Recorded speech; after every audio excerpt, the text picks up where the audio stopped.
کچھ لوگ یہ کہتے ہیں کہ معراج تو حضور کو خواب میں ہو گیا، رات کو حضور سوتے ہوئے حضور نے کوئی معراج کر لی، یا عرش کی سیر کر لی، یا آسمانوں کی سیر کر لی۔ یار بڑے مطلب بیوقوف قسم کے لوگ جو اس طرح کی باتیں کرتے ہوئے نظر آتے ہیں۔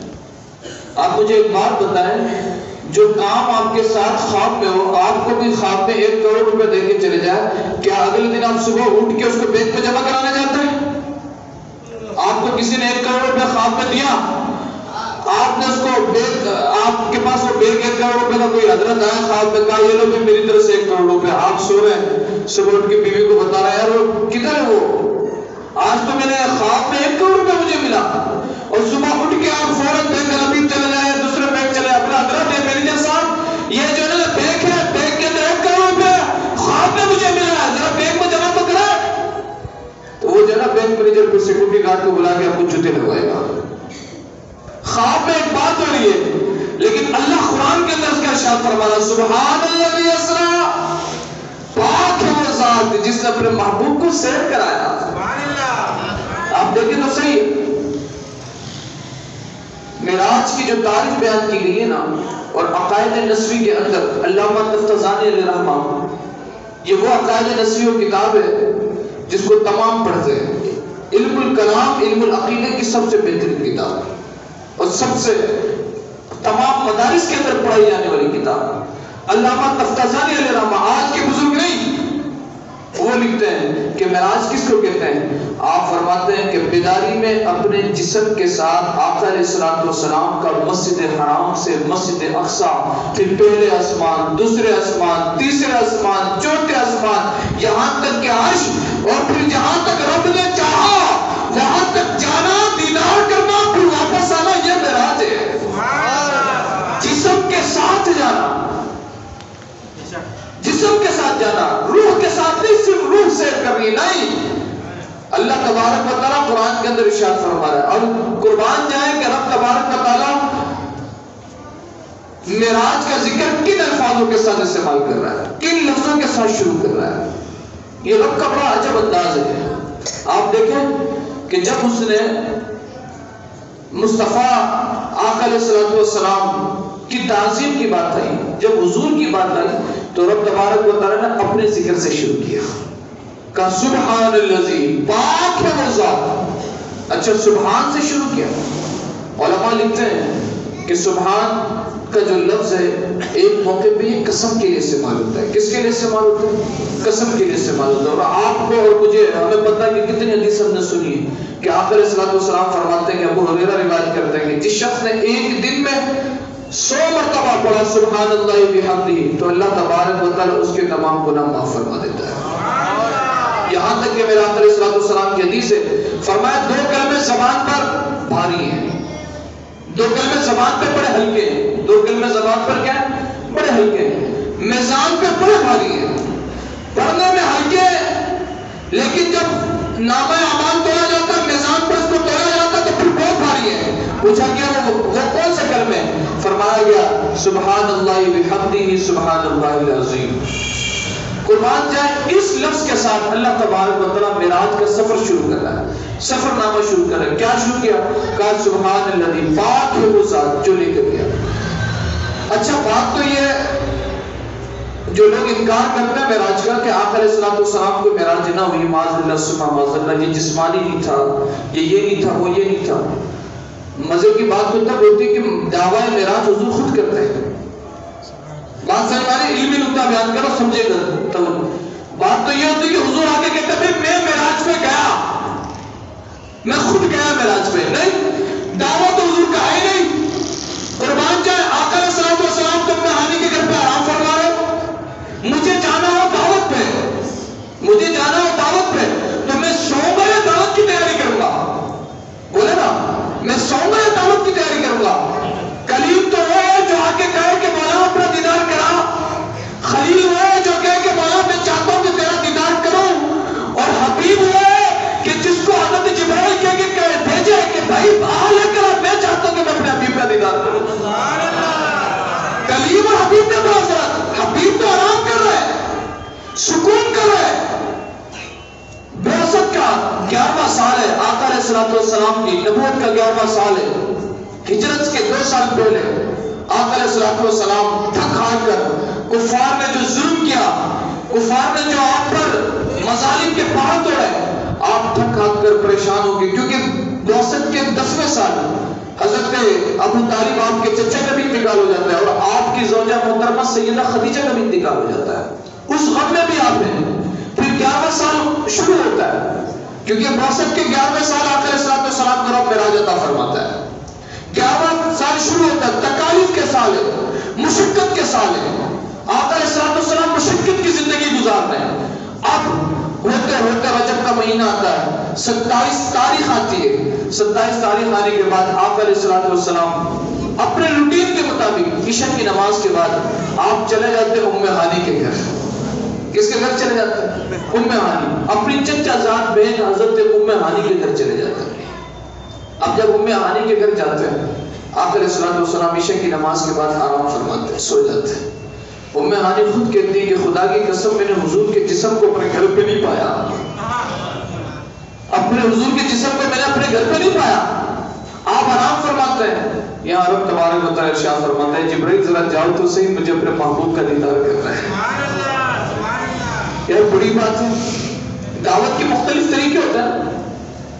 ایک تو دعوت یہ ہوتا ہے کہ بھئی آپ نے کارڈ بھیج دیا کسی کے بھی ہاتھ، ایک دعوت یہ کہ آپ نے فون کر دیا حضرت آپ آ جائیے گا، لیکن جو جتنا محبت کرنے والا ہوتا ہے، ادب کرنے والا ہوتا ہے، وہ اتنی پروٹوکول بھیجتا ہے کہ حضرت اپنا خاص قاصد بھیجتا ہے، گاڑی بھیجتا ہے، پروٹوکول بھیجتا ہے کہ بھئی حضرت کو لے کر آؤ، قربان جائے، کہ یہ نہیں بھئی حضرت موسیٰ کا کے کہہ رہا وَلَمَّا جَاءَ مُوسَىٰ لِمِيقَاتِنَا، حضرت موسیٰ کے کہہ رہا یا اللہ تو مجھے دکھا دینا، میں چاہتا ہوں کہ تیرا چہرہ دیکھ لوں، میں چاہتا ہوں تیرے سے کلام کروں۔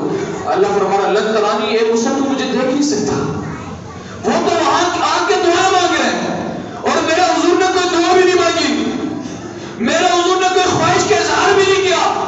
قربان جائے، آقا علیہ الصلوۃ والسلام تکالیف کی زندگی گزار رہے ہیں، اور اس زندگی کے اندر جب حضور علیہ الصلوۃ والسلام پر اتنی مظالم، اتنے تکالیف ڈال دیے گئے، اب رب دیکھ رہا ہے، رب فرماتا ہے جبرائیل جانا ذرا میرے محبوب کو تو لے کے رہا۔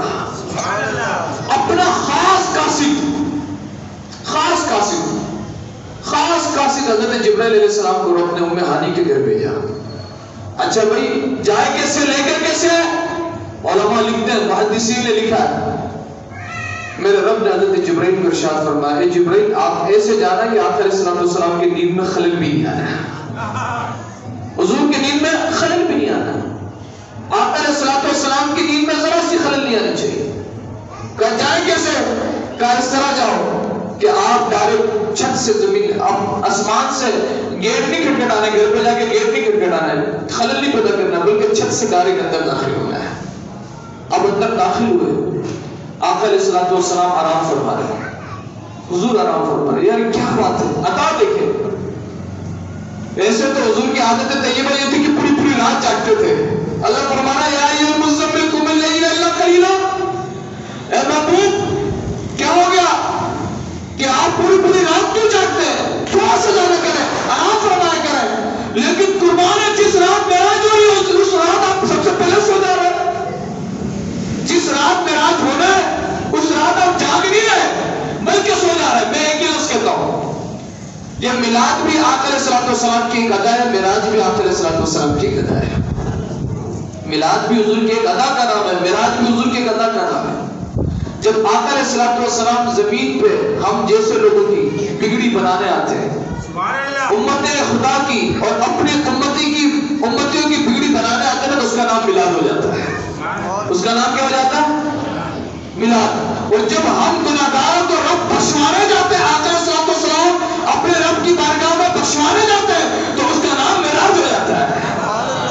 رب اگر آقا علیہ السلام بگڑی بنانے آ جائے، دنیا میں تشریف لے آئے، تو میلاد، اور پھر عرش پر جا کے ہم گناہگاروں کو بخشوانے کا سلسلہ کریں، تو اس کا نام معراج ہو جاتا ہے۔ تو یہ تو محبتوں کی بات ہے، محبت والے کو سمجھ میں آتا ہے، عقل کو تنقید سے فرصت نہیں، عشق پہ اعمال کی بنیاد رکھ۔ اب اندازہ کریں آقا علیہ السلام کی بارگاہ میں حضرت جبرائیل جب تشریف لائے، اب جب تشریف لائے میرا آقا علیہ السلام آرام فرما رہے، سکون فرما رہے، قربان ہے حضور کی نیند پہ بھی، ہماری جان حضور کی نیند پہ قربان ہے۔ جزاک اللہ۔ خوش رہتے ہیں. ہماری نیند حضور کے، ہماری جانیں، ہمارا سب کچھ حضور کے نیند پہ قربان ہے. اب حضور آرام فرما رہے ہیں. جبرائیل سوچ رہے ہیں کہ بھئی اٹھائیں تو کیسے اٹھائیں، اٹھائیں تو کیسے اٹھائیں.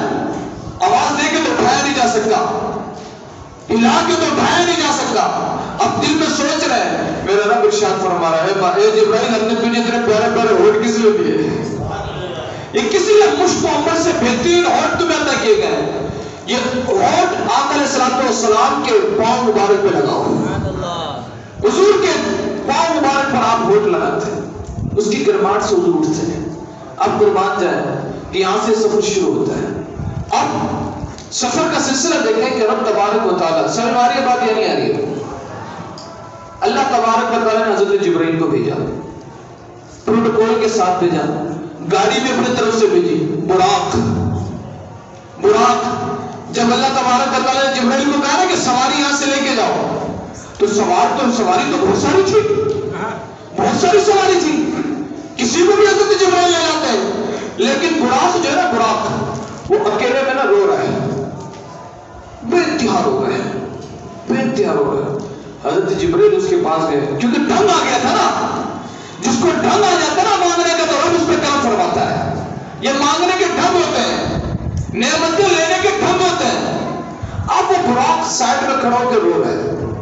حضرت جبرائیل اس کے پاس گئے، کہا بھئی کیا مسئلہ ہے، کیوں رو رہا ہے؟ کہا سنا کہ آج حضور کو معراج ہونا ہے، سنا کہ آج حضور کو معراج ہونا ہے. اور یہ بھی پتہ چلا کہ بھئی کوئی سواری بھی حضور علیہ السلام کے لیے نومینیٹ کی جائے گی، کوئی سواری حضور کے لیے خاص کی جائے گی. اب سواری تو بہت ہے. میں رو اس بات پہ رو گیا، اللہ حضور، اللہ کی بارگاہ میں دعا کر رہا ہوں، مولا اگر تجھے کوئی سواری حضور کے لیے چننی ہے تو مجھے چن لے. میں چاہتا ہوں کہ حضور علیہ السلام میرے پیٹھ پہ سوار ہو، میرے پیٹھ پہ سوار ہو. حضرت جبرائیل کو براق کی ادا پسند ہے. آپ نے کہا چل بھئی سوار تو یہ ہے. اب براق کو لے کر آتے ہیں. قاصد خاص آقا علیہ السلام، حضرت جبرائیل علیہ السلام اللہ کی بارگاہ سے جا رہے ہیں. براق کی سواری اللہ کی بارگاہ سے لے کے جا رہے ہیں. لیکن پوری اس آیت کے اندر اللہ نے یہ نہیں کہا کہ بھئی ہم نے حضرت جبرائیل کو بھیجا کہ جاؤ بلا کے لے کر آؤ، براق پہ لے کر آؤ. نہیں، پوری اس آیت کے اندر نہ براق کا کہیں ذکر ہے اور نہ جو ہے حضرت جبرائیل کا ذکر ہے. بڑی بات ہے، لانے والے حضرت جبرائیل، جس سواری پہ آ رہے وہ براق. لیکن اللہ کہہ رہے نہیں، سبحان اللہ اسرا، پاک ہے وہ ذات جو خود لے کر آیا. بڑی بات ہے، پاک ہے وہ ذات جو لے کر آیا اپنے خاص بندے کو، جس نے سیر کرائی. نہ جبرائیل کا ذکر، نہ براق کا ذکر، نہ کسی بات کا ذکر اگر کیا ہے تو میرے رب نے اپنے ذکر کیے. اس کی عادت طیبہ ہے. یہ میں آپ کو بات بتاؤں، جب ذکر ہوا صحابہ کا، تو اللہ نے کیا طریقہ اختیار فرمایا؟ فرمایا محمد رسول اللہ والذین معه اشداء علی الکفار. جب صحابہ کا ذکر ہوا تو اللہ تبارک و تعالیٰ نے مصطفیٰ کے بعد سے شروع کی، حضور کا نام لے کے. اور جب حضور کا ذکر ہوا تو اللہ تبارک و تعالیٰ نے اپنے نام سے شروع کیا، سبحان الذی، پاک ہے وہ ذات. اب اعتراض اگر کسی کو کرنا ہے، کسی کو اعتراض کرنا ہے تو وہ حضور کی ذات پہ کر، وہ اللہ کی ذات پہ کر. بھئی حضور علیہ السلام نے تو کہیں بھی دعویٰ نہیں کیا کہ میں معراج پہ گیا. خود لے جانے والا رب کی ذات، اللہ تبارک و تعالیٰ لے کر گئے، آقا علیہ السلام گئے، سارے معاملات رب نے کرائے. اگر کسی کو کوئی شک ہے اور اعتراض کرنا ہے تو پھر وہ رب کی قدرت پہ کرے. اور یہی تو وجہ ہے. میں آپ کو ایک بات بتا دوں، لوگوں نے کہا معاذ اللہ ثم معاذ اللہ، لوگ یہاں تک بات کرتے ہوئے نظر آتے ہیں کہ معراج تو جسمانی تھا نہیں، معراج تو حضور کو جسمانی نہیں ہوا بلکہ خواب میں ہوا. آپ کتابیں اٹھا کے دیکھیں، حدیثوں کے اندر موجود ہے. جب آقا علیہ السلام نے معراج کا ذکر کیا نا، حضرت ام ہانی رضی اللہ تعالیٰ عنہ فرماتی ہیں، آپ فرماتی ہیں کہ معراج کی رات میں نے آقا علیہ السلام کا جسم اثر اپنے گھر میں نہیں دیکھا. جب حضور واپس آئے تو آقا علیہ السلام نے مجھ سے معراج کا سارا واقعہ بیان کیا، معراج کا سارا واقعہ بیان کیا اور کہا کہ ام ہانی میں چاہتا ہوں کہ کفار قریش کو اور قریش کے لوگوں کو معراج مصطفیٰ بیان کروں، بتاؤں کہ مسجد حرام سے مسجد اقصی کیا، پہلے آسمان کا سیر کیا، دوسرے آسمان کا سیر کیا، تیسرے آسمان کا سیر کیا، پھر رب کا دیدار کیا، پھر واپس آیا، نعمتیں لے کے واپسی آیا۔ میں چاہتا ہوں کہ میں لوگوں کو جا کر سناؤں، جب ام ہانی نے آپ کے دامن کو پکڑ لیا، کہا میرے بھائی نہیں، آپ مت جائیں، لوگوں کو سنانے نہ جائیں، لوگ آپ کا انکار کریں گے، لوگ آپ کو جھٹلائیں گے، آپ کو تکلیف دیں گے، طعن و تشنیع کریں گے، برا بھلا کہیں گے۔ اب میرے آقا علیہ السلام نے اپنا دامن چھڑایا، کہا نہیں میں جا کے بتاؤں گا۔ آپ چلے گئے مکے کے صحن میں بیٹھ گئے اور لوگوں کو مخاطب کیا، لوگوں کو معراج کا واقعہ سنانے لگے۔ تو جیسے ہی حضور نے معراج کی باتیں سنانا شروع کی نا کہ بھائی میں معراج پہ گیا، مسجد حرام سے مسجد اقصی تک گیا، قرآن کہتا ہے نا، آپ دیکھیں تو قرآن کیا کہہ رہا ہے، سبحان الذی اسرا، پاک ہے وہ ذات جس نے سیر کرائی۔ اچھا لفظ بھی قرآن نے سیر کا استعمال کیا، کس کا استعمال کیا؟ سیر کا، سفر نہیں کہا، سفر کا لفظ استعمال نہیں کیا۔ اور آپ کو اچھی طریقے سے پتا سفر اور سیر میں بڑا فرق ہے، سفر اور سیر میں بڑا فرق ہے۔ آپ یہاں سے سفر کرتے ہیں، آپ کو صدر جانا ہے تو آپ فوراً جتنی جلد سے جلد ہوتا ہے آپ کا معاملہ، آپ فوراً صدر پہنچنے کی کوشش کرتے ہیں۔ ایسا تو نہیں ہے کہ آپ بیچ میں یہاں سے نکلے، گلشن ضیاء کو آپ نے دیکھا کہ یہاں پہ یہ ریسٹورنٹ ہے، پھر آپ ڈسکو موڑ پہ گئے، یہاں پہ یہ پکوان والا ہے، یہاں پہ یہ مٹھائی والا ہے، یہ تو نہیں کرتے نا۔ سفر سے تعلق ہوتا ہے نا، آپ کا جو منزل مقصود ہے جلد سے جلد وہاں تک پہنچنے کی کوشش کرتے ہیں، ایسے ہی نا سفر اسی کو کہتے ہیں کہ جلد سے پہلے اپنے سفر کو ختم کرنا۔ اور سیر کیا ہوتا ہے؟ جب ہم سیر میں جاتے ہیں تو سیر کا چاند علیحدہ ہوتا ہے، سیر کی تعریف علیحدہ ہے۔ جب آپ یہاں سے سیر کرنے جاتے ہیں، کوئی مریض سیر کرنے جاتا ہے، کوئی کشمیر سیر کرنے کے لیے جاتا ہے، تو ہر لمحات پہ رکتا بھی ہے، ہر جگہ کا اچھی طریقے سے وزٹ بھی کرتا ہے، تصویریں بھی بناتا ہے، ہر چشموں کی زیارت کرتا ہے، ہر پہاڑوں کو دیکھتا ہے، ہر ریگستان کو دیکھتا ہے، بالکل رک رک کے اور وقت کے ساتھ سیر کرتا ہے۔ سیر اور سفر میں بڑا فرق، سفر جلدی ہے، سیر اس کے مقابلے میں اور لیٹ ہے، لیکن قربان جائے اللہ تبارک و تعالیٰ فرما رہا ہے پاک ہے وہ ذات جس نے سفر نہیں بلکہ سیر کرایا۔ ایک ایک چیز کا حضور نے ملاحظہ کیا، ایک ایک چیز کو حضور نے ملاحظہ کیا، اور کیا فرما؟ سبحان الذی اسری بعبدہ، اپنے خاص بندے کو۔ قربان جائے یہاں پہ یہ نہ کہ نبی نبی جی یہ بھی نہیں کہا، یہ رسول ہی یہ بھی نہیں کہا، یہ لفظ نہیں استعمال کیا۔ آج ہم سب یہ چاہتے ہیں کہ ہم اللہ کے بندے بن جائیں، اللہ کے بندے بن جائیں، اللہ کے بندے بن جائیں۔ قرآن کے اندر اللہ نے کسی کو اپنا بندہ نہیں کہا، کسی کو نہیں کہا سوائے آقا علیہ السلام کے۔ یہ لقب جو عنایت کیا نا، جو کہا نا کہ بھائی سارے تم چاہتے ہو کہ بندے، آپ بات دیکھیے وہ واحد اکیلا اور اس کا بندہ خاص بھی اکیلا، وہ جیسے اس کی ذات ایک تنہا ہے، اس کا حبیب بھی تنہا ہے، اس کا بندہ بھی تنہا ہے۔ اب بات کیا ہے؟ بات یہ ہے کہ اگر اب ہم چاہتے ہیں کہ بندہ بننا ہے خدا کا تو بندہ بن ان کا، گدا بن ان کا۔ اگر ہم چاہتے ہیں کہ رب کی بندگی قبول ہو تو پہلے ہمیں حضور کی بندگی میں آنا پڑے گا، ہمیں حضور کا بندہ بننا پڑے گا۔ کیوں؟ کیونکہ پورا قرآن کے اندر رب نے اگر کسی کو بندہ کہا ہے نا، وہ اپنے محبوب کو کہا ہے، اپنے محبوب کو کہا ہے، اور کسی ایک تعریف ہے کہ وعباد الرحمن الذین، رحمان کے بندے وہ ہیں، وہ ایک من جملہ تعریف بیان کیا جا رہا ہے۔ خاص کر کے کہا کہ یار یہ میرا بندہ ہے، ایسا کہیں کسی کو نہیں کہا سوائے آقا علیہ السلام کی۔ اور عبد، آپ ڈکشنری اٹھا کے دیکھیں، عبد کی تعریف یہ ہے کہ عبد روح مال جسد کو کہتے ہیں۔ کس کو کہتے ہیں؟ سمجھاری بات یعنی ہے، مشکل ہوتی بات ہے، سمجھے بات ہو، کس کو کہتے ہیں؟ روح مال جسد۔ عبد کی تعریف اس کو کہتے ہیں کہ جس کے اندر روح بھی ہو اور جسم بھی ہو، اس کو کہتے ہیں عبد، اس کو کہتے ہیں بندہ۔ اور اللہ نے قرآن میں فرمایا کہ میں نے اپنے خاص بندے کو سیر کرائی، تو اس کا مطلب یہ ہو کہ وہ سیر جو ہے خواب میں نہیں تھا بلکہ جسمانی تھا۔ کیا تھا؟ جسمانی۔ اسرا بعبدہ لیلا، اللہ فرما رہا ہے رات کے تھوڑے سے حصے۔ اچھا وہ تھوڑا سا حصہ کیا تھا؟ صحابہ نے پوچھا نا یا رسول اللہ صلی اللہ علیہ وسلم آپ معراج میں گئے واپس آئے، دورانیہ کتنا تھا؟ بولے نا سبحان اللہ۔ معراج میں گئے واپس آئے دورانیہ کتنا تھا؟ میرے آقا علیہ السلام فرماتے صحابہ جب میں معراج پہ جا رہا تھا براق پہ سوار ہوا. یہ براق بھی بڑا عجب انداز کا سواری تھا, بڑی محبت کرنے والا.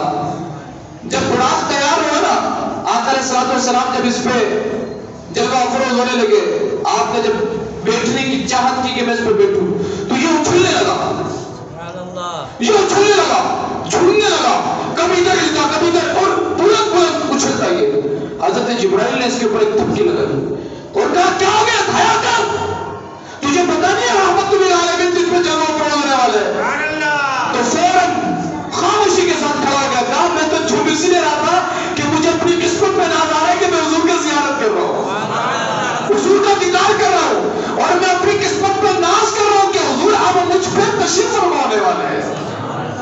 تو یہ براق یہ بڑی عجب اس کی کہانی ہے, اگر اس پہ میں بات کروں بات بڑی لمبی ہے. تو میرا آقا علیہ السلام فرمانے لگے جب صحابہ نے پوچھا نا کہ یا رسول اللہ معراج پہ گئے واپس آئے وقت کتنا لگا؟ میرا آقا علیہ السلام فرمانے لگے جب میں براق پہ بیٹھا اور جانے لگا تو جیسے نکلا تو میرا امامہ جو ہے وہ ایک درخت کی ٹہنی سے لگا, درخت کی ٹہنی سے لگا.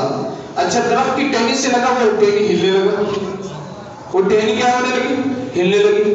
میرے آقا علیہ السلام فرماتے جب میں واپس آیا تو ٹہنی ہل رہی تھی.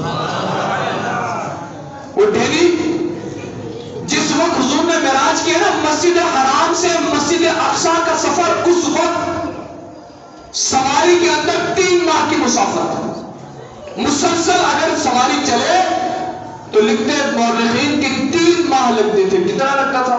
3 ماہ. ایک آسمان سے دوسرے آسمان کا سفر 500 سال کی مسافت. کتنے سال کی مسافت؟ 500. اور یہ نارمل گھوڑے کی بات نہیں ہوئی, یہ ان گھوڑوں کی بات, یہ ان کی نہیں, بلکہ گھوڑے کی رفتار کے متعلق آتا ہے کہ حد نگاہ, جہاں بندہ نگاہ کرے اس کا پہلا قدم ادھر ہو, جہاں پہ بلڈنگ نہ ہو, ویران ہی ویران ہو, پورا علاقہ میں کہتا ہوں پاکستان پورا ویران ہو, آپ کی نگاہ کہاں تک جائے گی؟ آپ کی نگاہ آسمان تک چلی جاتی ہے. جب درمیان میں کوئی خلا نہیں ہوتا, کوئی چادر نہیں ہوتا, کوئی رکاوٹ نہیں ہوتی, تو آپ کی نگاہ کا عالم کیا کہاں تک پہنچ جاتی ہے آپ کی نگاہ؟ فرمایا اس گھوڑے کی رفتار یہ ہے کہ جہاں نگاہ جاتی ہے پہلا قدم ادھر ہوتا ہے. پھر فرمایا ایک آسمان سے دوسرے آسمان کا سفر 500 سال.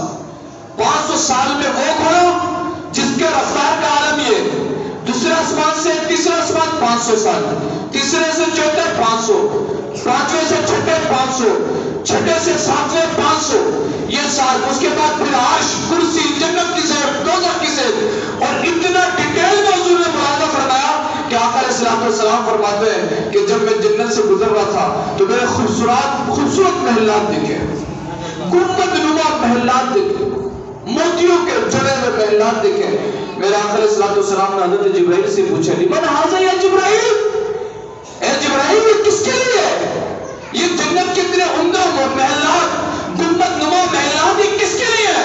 تو حضرت جبرائیل عرض کرنے لگے یا رسول اللہ صلی اللہ علیہ وسلم یہ آپ کے امت کے موذنین اور ائمہ کے لیے ہے. اللہ اکبر یا رسول اللہ. میرے آقا علیہ السلام کی بارگاہ میں حضرت جبرائیل کہنے لگے یہ جو گنبد نما موتیوں کے محلات ہے نا, یہ اتنے خوبصورت جنت ہے نا, یا رسول اللہ یہ آپ کے امت کے ان موذنین کے لیے, ان اماموں کے لیے جو اللہ اور اس کے رسول کے لیے رضا کے لیے دین کا کام کر رہے ہوتے ہیں. اتنے ڈیٹیل کے ساتھ سفر. اگر میں ان مشاہدات پہ بات کروں تو ایک لمبی چوڑی بات چاہیے, اور انشاءاللہ کل جمعے میں اس مشاہدات معراج پہ بات کریں گے کہ حضور نے کن کن چیزوں کا مشاہدہ کیا. اب اندازہ کریں اتنا لمبا سفر, لیکن اللہ کیا فرما رہا ہے؟ لیلت, رات کے تھوڑے سے حصے میں, اور حضور فرما رہے وہ وقت کتنا تھا, ڈیوریشن معراج کی کتنا تھا. فرمایا ایسا تھا کہ جب میں گیا تو جو امامے سے جو ٹہنی ہلی تو وہ ہل رہی تھی, پانی جو گر رہا تھا وہ گر ہی رہا تھا. سبحان اللہ, ذرا بولے نا یار, پانی ایسے میں گراؤں, کہاں بس ایسے گرنا شروع ہوا, میں گیا, جب میں واپس آئی گر ہی رہا تھا. میں اٹھا, بستر سے اٹھا, واپس آیا, جب اٹھا بستر گرم تھا, واپس آیا بستر گرم تھا. کتنی بڑی بات ہے.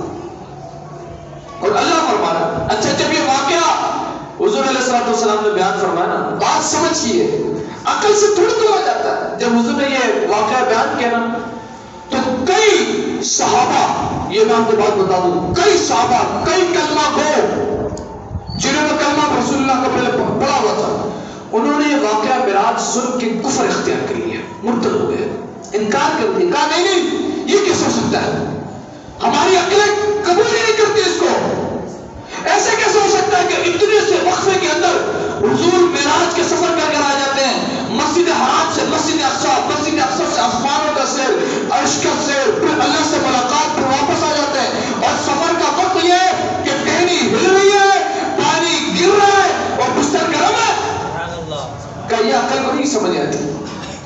دین جن لوگوں نے عقل سے سمجھنے کی کوشش کی نا وہ گمراہ و بددین ہو گئے، اور جن لوگوں نے دین کو دین کے مزاج سے سمجھنے کی کوشش کی اور حضور کے آستانے سے سمجھنے کی کوشش کی وہ اللہ کی بارگاہ میں اور حضور کی بارگاہ میں مقبول ہو گئے ہیں.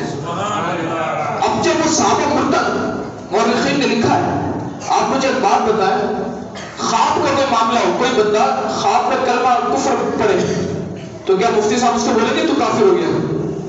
بولے نا مجھے، خواب کا تو کوئی پکڑ دکڑ تھوڑی ہے، کوئی پکڑ دکڑ تھوڑی ہے.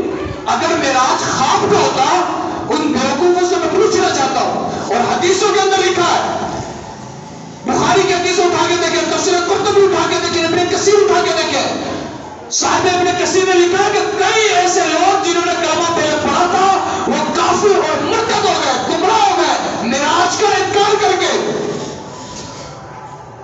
اگر خواب کا معاملہ ہوتا تو ان کا انکار کرنے کا تو کوئی مسئلہ نہیں ہوتا، اور خواب کا اگر یہ معاملہ ہوتا تو رب تبارک و تعالیٰ قرآن کی آیت تو نازل نہیں کرتا. سب سے بڑا، اچھا قرآن کے بعد سب سے بڑا معجزہ معراج ہے، بولے نا سبحان اللہ.